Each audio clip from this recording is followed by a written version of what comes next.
Depois da morte, obra de Leon Denis.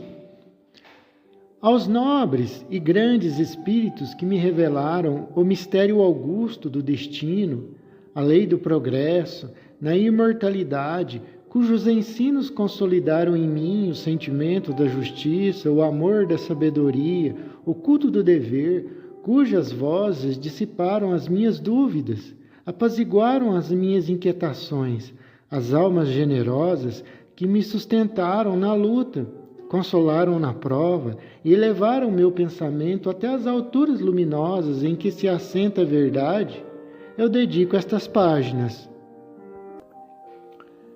Introdução. Vi, deitadas em suas mortalhas de pedra ou de areia, as cidades famosas da antiguidade, Cartago em brancos promontórios, as cidades gregas da Sicília, os arrabaldes de Roma, os arquedutos partidos e os túmulos abertos, as necrópolis que dormem um sono de 20 séculos debaixo das cinzas do Vesúvio. Vi os últimos vestígios das cidades longínquas, outrora formigueiros humanos, hoje ruínas desertas que o sol do Oriente calcina com suas carícias ardentes. Evoquei as multidões que se agitaram e viveram nesses lugares. Vi-as desfilar diante do meu pensamento, com as paixões que as consumiram, com seus ódios, seus amores e suas ambições desvanecidas, com seus triunfos e reveses, fumaças dissipadas pelo sopro dos tempos. Vi os soberanos, chefes de impérios, tiranos ou heróis, cujos nomes foram celebrados pelos fastos da história, mas que o futuro esquecerá. Passavam como sombras efêmeras, como espectros truanescos que a glória embriaga uma hora, e que o túmulo chama, recebe e devora.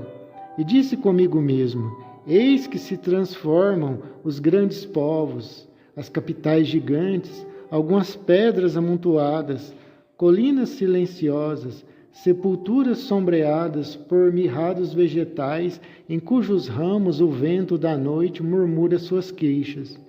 A história registrou as vicissitudes de sua existência, suas grandezas passageiras, sua queda final, porém tudo a terra sepultou. Quantos outros cujos nomes mesmos são desconhecidos? Quantas civilizações, raças, cidades grandiosas jazem para sempre sobre o lençol profundo das águas, na superfície dos continentes submersos. E perguntei a mim mesmo, por que essas gerações a se sucederem como camadas de areia que, acarretadas incessantemente pelas ondas, vão cobrir outras camadas que a precederam? Por que esses trabalhos, essas lutas, esses sofrimentos, se tudo deve terminar no sepulcro para todo sempre? Os séculos, esses minutos da eternidade, viram passar nações e reinos, e nada ficou de pé. A esfinge tudo devorou. Em sua carreira, para onde vai, pois, o homem? Para o nada ou para uma luz desconhecida? A natureza risonha, eterna, moldura as tristes ruínas dos impérios, com seus esplendores. Nela nada morre, senão para perecer. Nela nada morre, senão para renascer. Leis profundas, uma ordem imutável, presidem as suas evoluções. Só o homem, com suas obras, terá por destino nada, o ouvido. A impressão produzida pelo espetáculo das cidades mortas ainda a encontrei mais pungente diante dos frios despojos dos entes que me são caros, que tanto amei, daqueles que partilharam a minha vida. Um desses, a quem amais, vai morrer. Inclinado para ele, com o coração opresso, vedes estender-se lentamente sobre suas feições a sombra da morte. O foco interior nada mais dá que pálidos e tremos lampejos. Ele o que se enfraquece ainda, depois se extingue. E agora, tudo o que nesse ser atestava a vida, esses olhos que brilhavam, essa boca que proferia sons, esses membros que se agitavam pelo ar, Tudo está velado, silencioso, inerte. Nesse leito fúnebre, mas não fui que um cadáver. Qual o homem que a si mesmo não pediu a explicação desse mistério insondável e que, durante a vigília lúgubre, nesse silenciar solene com a morte, deixou de refletir no que o espera a si próprio? A todos interessa esse problema, porque todos estamos sujeitos à lei. Convém saber se tudo acaba nessa hora, se mais não é a morte que triste repouso no aniquilamento perpétuo, ou ao contrário, o ingresso em outra esfera de sensações inigualáveis. Mas, se todos os lados levantam-se problemas, por toda parte no vasto teatro do mundo, dizem certos pensadores, reina como soberano sofrimento. Por toda parte, o aguilhão da necessidade e da dor estimula esse galope desenfreado, esse bailado terrível da vida e da morte. De toda parte levantam-se o grito angustioso do ser que se precipita no caminho do desconhecido. Para esse, a existência só parece um perpétuo combate. A glória, a riqueza, a beleza, o talento, realezas de um dia. A morte passa, ceifando essas flores brilhantes, para só deixar hastes fanadas e secas. A morte é o ponto de interrogação, ante nós incessantemente colocado, o primeiro tema a que se ligam questões sem número, cujo exame faz a preocupação, o desespero dos séculos, a razão de ser de imensa cópia de sistemas filosóficos. Apesar desses esforços do pensamento, a obscuridade tem pesado sobre nós. A nossa época se agita nas trevas e no vácuo e procura, sem achar um remédio a seus males. Imensos são os progressos materiais, mas nos seios das riquezas acumuladas pode-se ainda morrer de privações e de miséria. O homem não é mais feliz nem melhor. No meio dos seus rudes labores, nenhum ideal elevado, nenhuma noção clara do destino o sustém.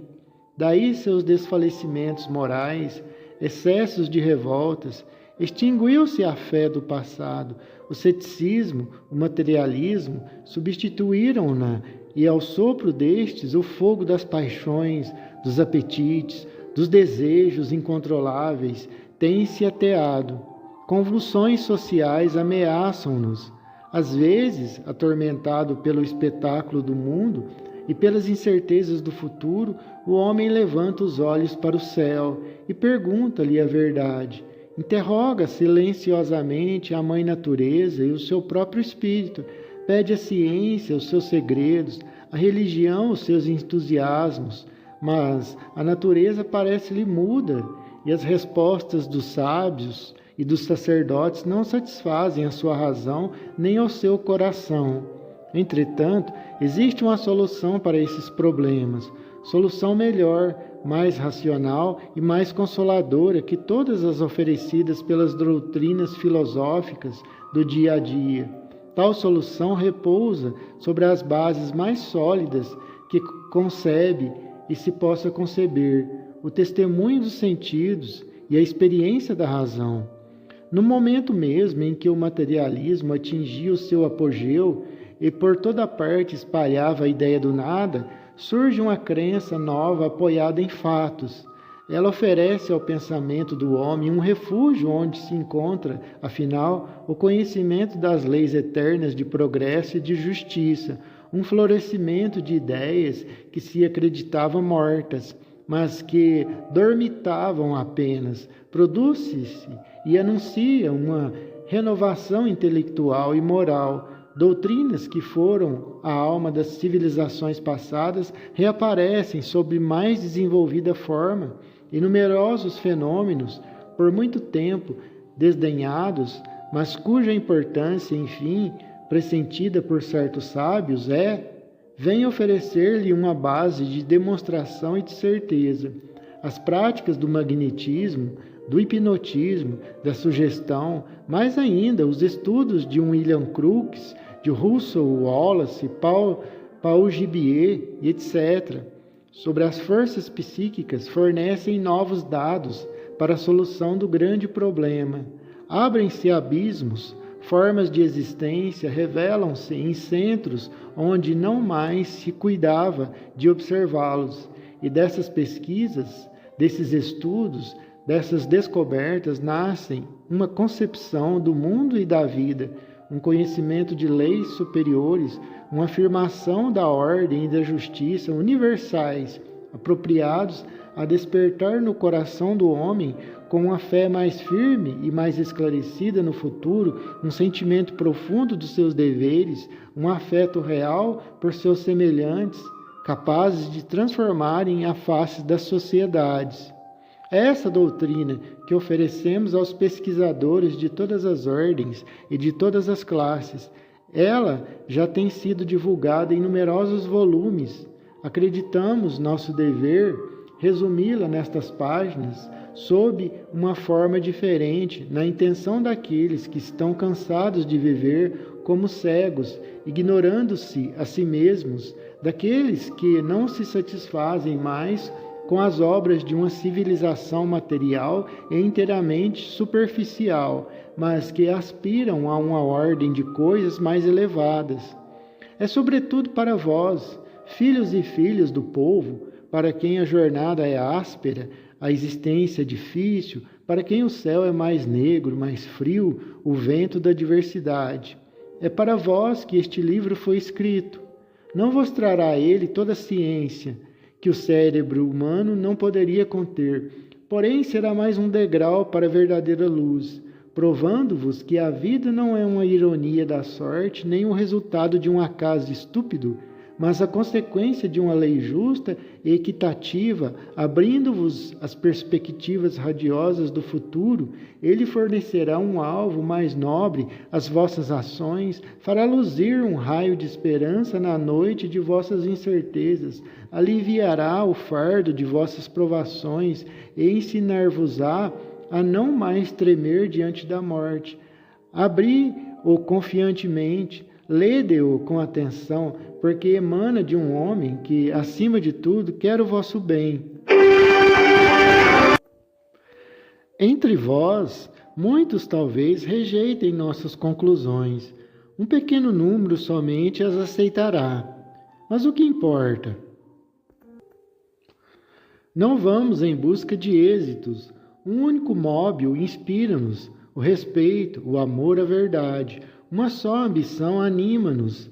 Quereríamos, quando o nosso gasto invólucro voltasse à terra, que o espírito imortal pudesse dizer a si mesmo: minha passagem pelo mundo não terá sido estéril, se contribuir para mitigar uma só dor, para esclarecer uma só inteligência em busca da verdade, para reconfortar uma só alma vacilante e contristada. Quando se lança um golpe de vista sobre o passado, quando se evoca a recordação das religiões desaparecidas, das crenças extintas, apodera-se de nós uma espécie de vertigem ante o aspecto das sinuosidades percorridas pelo pensamento humano. Lenta é sua marcha. Parece, a princípio, comprazer-se das criptas sombrias na Índia, dos templos subterrâneos do Egito, nas catatumbas de Roma, na meia-luz das catedrais. Parece preferir os lugares escuros, a atmosfera pesada das escolas, o silêncio dos claustros, as claridades do céu, as livres espaços, em uma palavra, ao estudo da natureza. Um primeiro exame, uma comparação superficial das crenças e das superstições do passado conduz inevitavelmente à dúvida, mas, levantando-se o véu exterior e brilhante que ocultava às massas os grandes mistérios, penetrando-se nos santuários da ideia religiosa, achamo-nos em presença de um fato de alcance considerável. As formas materiais, as cerimônias extravagantes dos cultos tinham por fim chocar a imaginação do povo.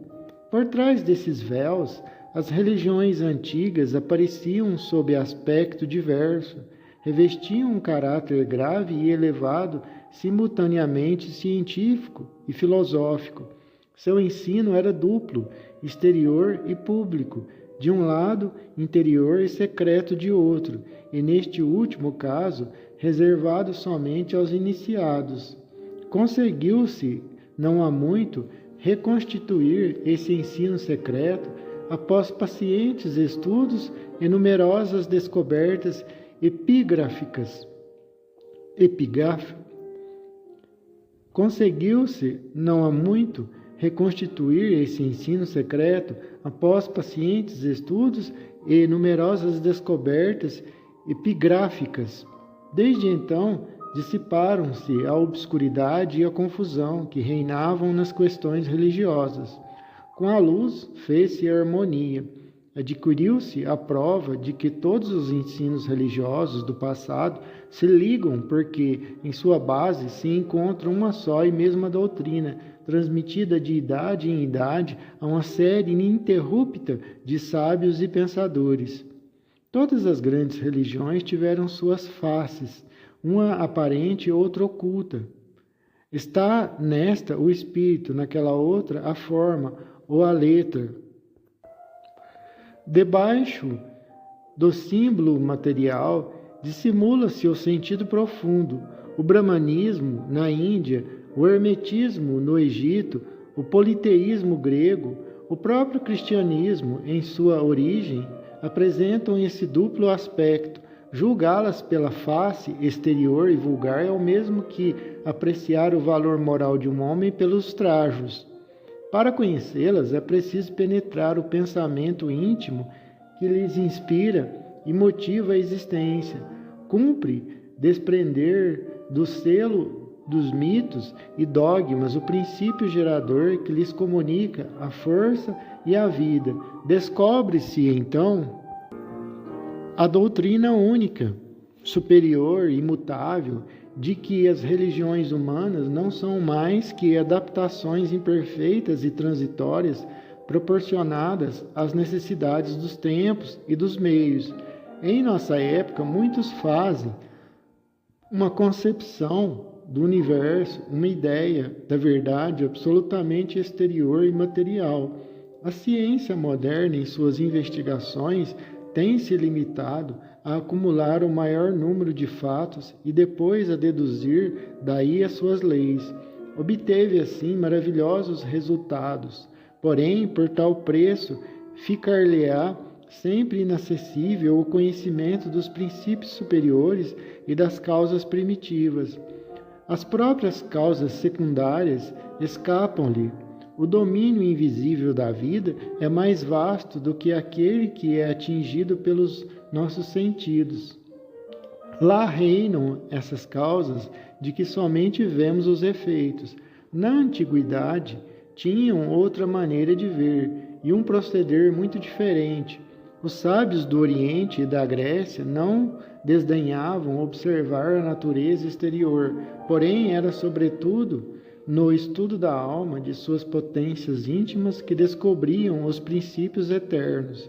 Para eles, a alma era como um livro em que se inscrevem, em caracteres misteriosos, todas as realidades e todas as leis.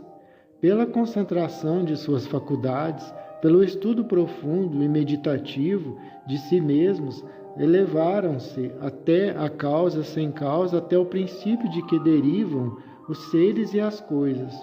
As leis inatas da inteligência explicavam-lhes a harmonia e a ordem da natureza, assim como o estudo da alma lhes dava a chave dos problemas da vida. A alma, acreditavam, colocada entre dois mundos, o visível e o oculto, o material e o espiritual, observando-os, penetrando em ambos, é um instrumento supremo do conhecimento. Conforme seu grau de adiantamento ou de pureza, reflete com maior ou menor intensidade os raios do foco divino. A razão e a consciência não só guiam nossa apreciação e nossos atos, mas também são os mais seguros meios para adquirir-se e possuir a verdade.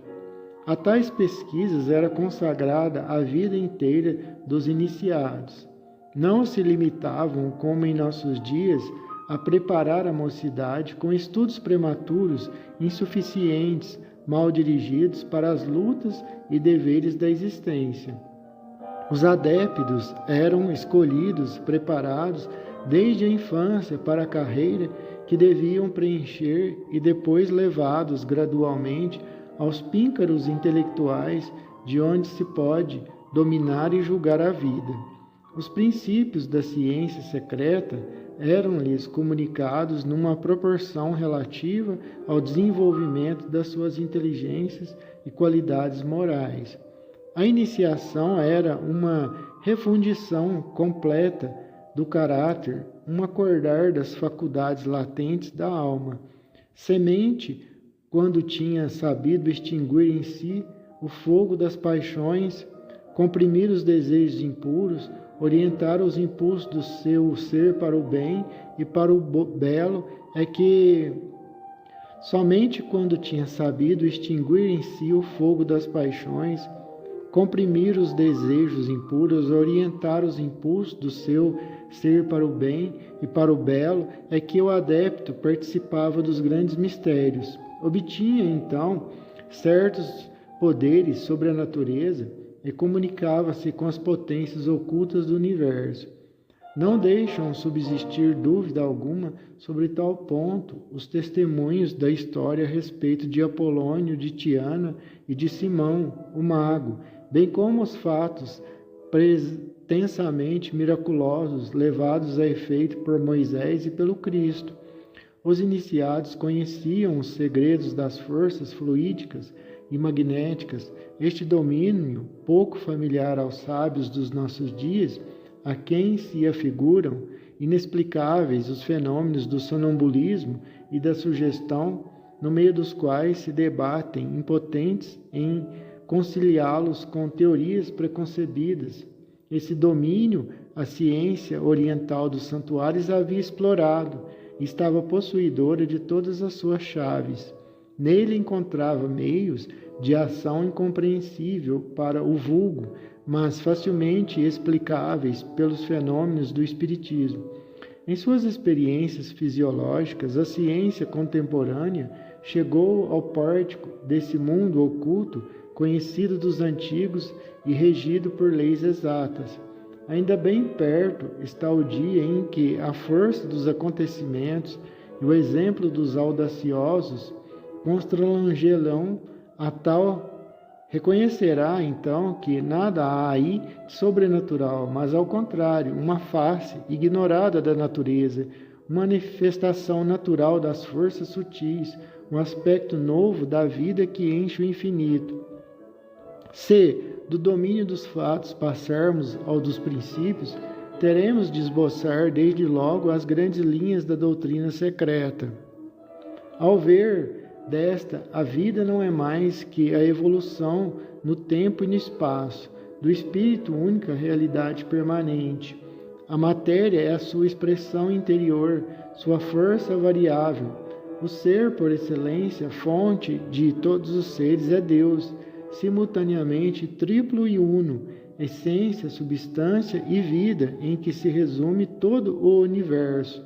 Daí o destino trinitário que da Índia e do Egito passou, desfigurando-se para a doutrina cristã. Esta, dos três elementos do ser, fez as pessoas. A alma humana, parcela da grande alma, é imortal, progride e sobe para o seu amor através de existências numerosas, alternativamente terrestres e espirituais, por um aperfeiçoamento contínuo. Em suas encarnações, constitui ela o homem, cuja natureza ternária, o corpo, o perispírito e a alma, centros correspondentes da sensação, sentimento e conhecimento, torna-se um microcosmo, ou pequeno mundo, imagem reduzida do macrocosmo, ou grande todo. Eis porque podemos encontrar Deus no mais profundo do nosso ser, interrogando a nós mesmos, na solidão, estudando e desenvolvendo as nossas faculdades latentes, a nossa razão e consciência. Tem duas faces a vida universal: a involução ou descida do espírito, a matéria para a criação individual, e a evolução ou ascensão gradual na cadeia das existências para a unidade divina. Prendia-se a esta filosofia um feixe inteiro de ciências: a ciência dos números ou matemáticas sagradas, a teogonia, a cosmogonia, a psicologia e a física. Nelas, os métodos indutivo e experimental combinavam-se e serviam-se reciprocamente de verificação, formando assim um todo imponente, um edifício de proporções harmoniosas. Este ensino abria ao pensamento perspectivas suscetíveis de causarem vertigem aos espíritos mal preparados, e por isso era somente reservado aos fortes. Se por verem o infinito as almas débeis ficam perturbadas e desvairadas, as valentes fortificam-se e medram. É no conhecimento das leis superiores que estas vão beber a fé esclarecida, a confiança no futuro, a consolação na desgraça. Tal conhecimento produz benevolência para com os fracos, para com todos esses que se agitam ainda nos círculos inferiores da existência, vítimas das paixões e da ignorância. Inspira tolerância para com todas as crenças. O iniciado sabia unir-se a todos e orar com todos. Honrava Brahma na Índia, Osíris em Mênfis, Júpiter na Olímpia, como pálidas imagens da potência suprema, que é Deus, potência diretora das almas e dos mundos. É assim que a verdadeira religião se eleva acima de todas as crenças e a nenhuma maldiz. O ensino dos santuários produziu homens realmente prodigiosos pela elevação de vistas e pelo valor das obras realizadas, uma elite de pensadores e de homens de ação, cujos nomes se encontram em todas as páginas da história. Daí saíram os grandes reformadores, os fundadores de religiões, os ardentes propagandistas: Krishna, Zoroastro, Hermes, Moisés, Pitágoras, Platão e Jesus. Todos os que têm posto ao alcance das multidões as verdades sublimes que fazem sua superioridade. Lançaram aos ventos a semente que fecunda as almas, promulgaram a lei moral, imutável, sempre em toda parte, semelhante a si mesma, mas não souberam os discípulos guardar intacta a herança dos mestres. Mortos, estes, os seus ensinos ficaram, desnaturados e desfigurados por alterações sucessivas. A mediocridade dos homens não era apta a perceber as coisas do espírito, e bem depressa as religiões perderam a sua simplicidade e pureza primitivas. As verdades que tinham sido ensinadas foram sufocadas sobre os pormenores de uma interpretação grosseira e material. Abusou-se dos símbolos para chocar a imaginação dos crentes, e muito breve a ideia máter ficou sepultada e esquecida sobre eles. A verdade é comparável às gotas de chuva, que oscilam na extremidade de um ramo. Enquanto aí ficam suspensas, brilham como puros diamantes aos raios do sol. Desde, porém, que tocam o chão, confundem-se com todas as impurezas. O que nos vem de cima mancha-se ao contato terrestre. Até mesmo aos seios dos templos levou o homem às suas concupiscências e misérias morais. Por isso, em cada religião, o erro é o apanágio da terra, mistura-se com a verdade. Este bem vem dos céus. Pergunta-se algumas vezes se a religião é necessária. A religião do latim religare, ligar, unir, bem compreendida, deveria ser um laço que prendesse os homens entre si, unindo-os por um mesmo pensamento ao princípio superior das coisas. Há na alma um sentimento natural que a arrasta para um ideal de perfeição em que se identificam o bem e a justiça. Este sentimento, o mais nobre que poderemos experimentar, se fosse esclarecido pela ciência, fortificado pela razão, apoiado na liberdade de consciência, viria a ser o móvel de grandes e generosas ações. Mas, manchado, falseado, materializado, tornou-se muitas vezes, pelas inquietações da teocracia, um instrumento de dominação egoística. A religião é necessária e indestrutível porque se baseia na própria natureza do ser humano, do qual ela resume e exprime as aspirações elevadas. É igualmente a expressão das leis eternas e, sob este ponto de vista, tende a confundir-se com a filosofia, fazendo com que esta passe do domínio da teoria ou da execução, tornando-se vivaz e ativa.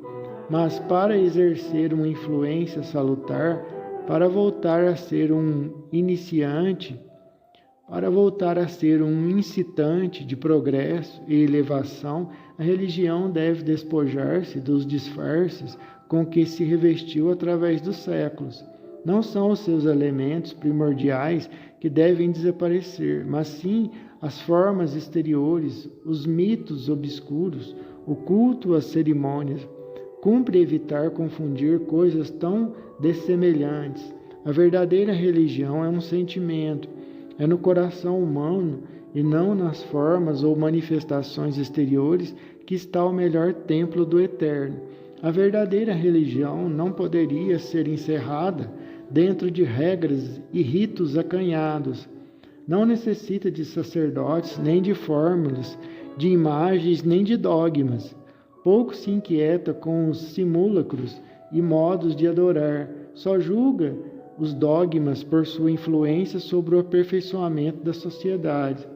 Abraça todos os cultos, todos os sacerdotes, eleva-se bastante e diz-lhe: a verdade ainda está muito acima.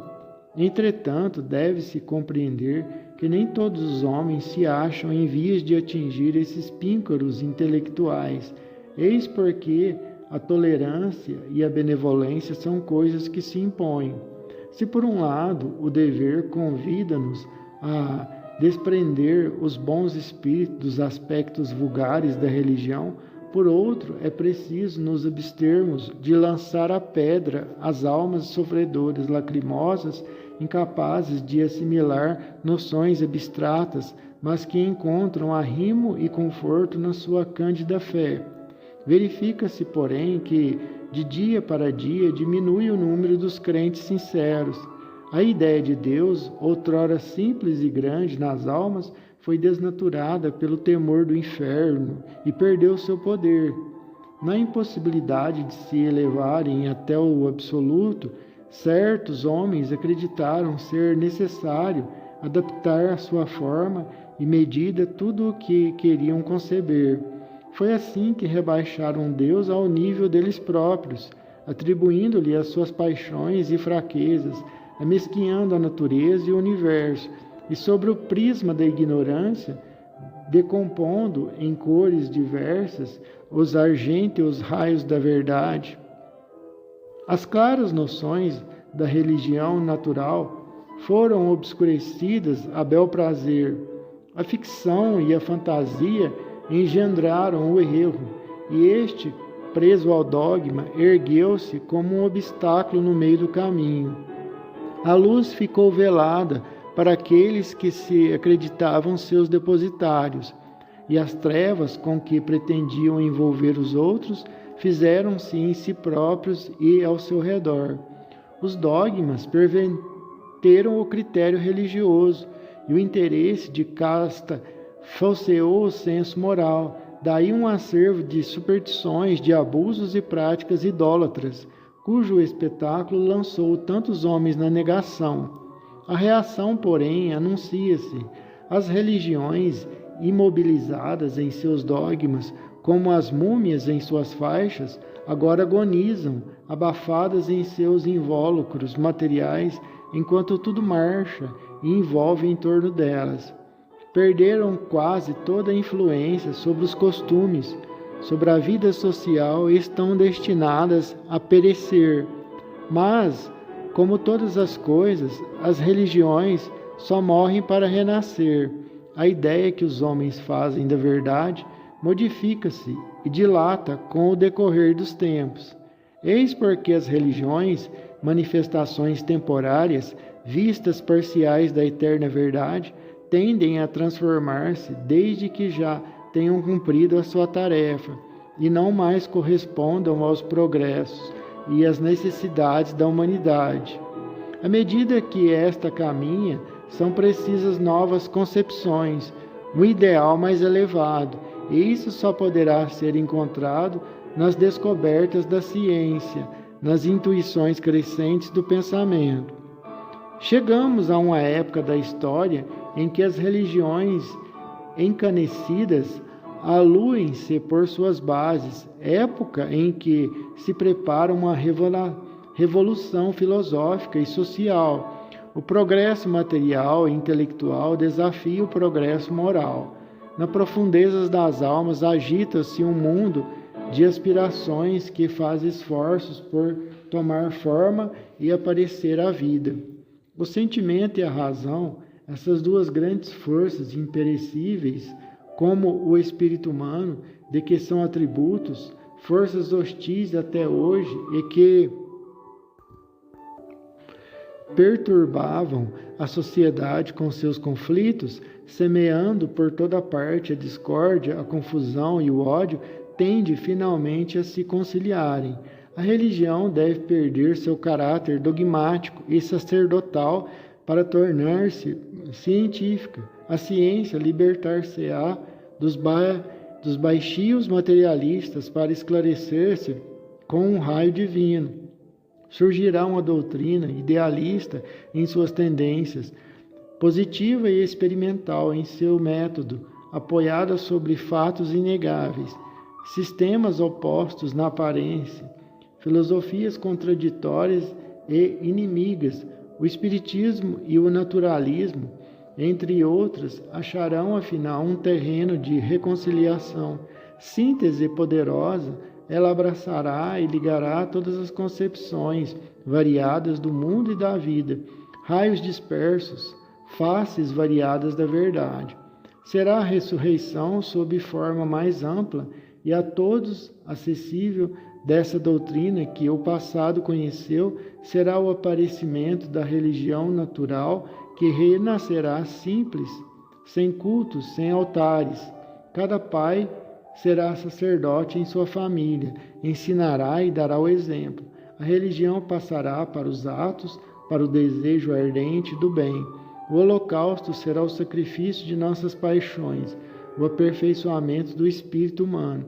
Tal é a doutrina superior, definitiva, universal, no seio da qual serão absorvidas como os rios pelo oceano todas as religiões passageiras, contraditórias, causas frequentes de dissidência e dilaceração para a humanidade. A Índia. Dissemos que a doutrina secreta achava-se no fundo de todas as religiões e nos livros sagrados de todos os povos. De onde veio ela? Qual a sua origem? Quais os homens que a conceberam e fizeram depois a sua descrição?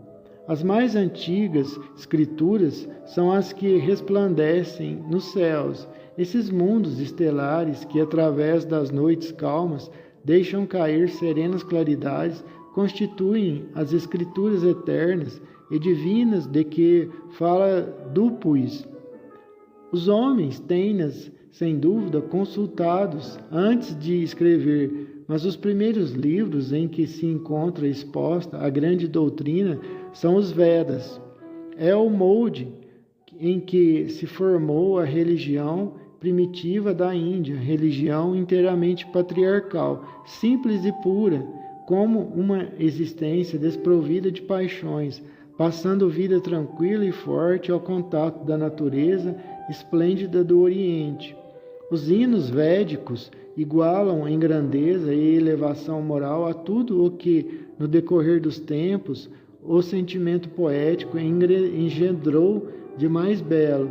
Celebram Agni, o fogo, símbolo do eterno masculino ou espírito criador.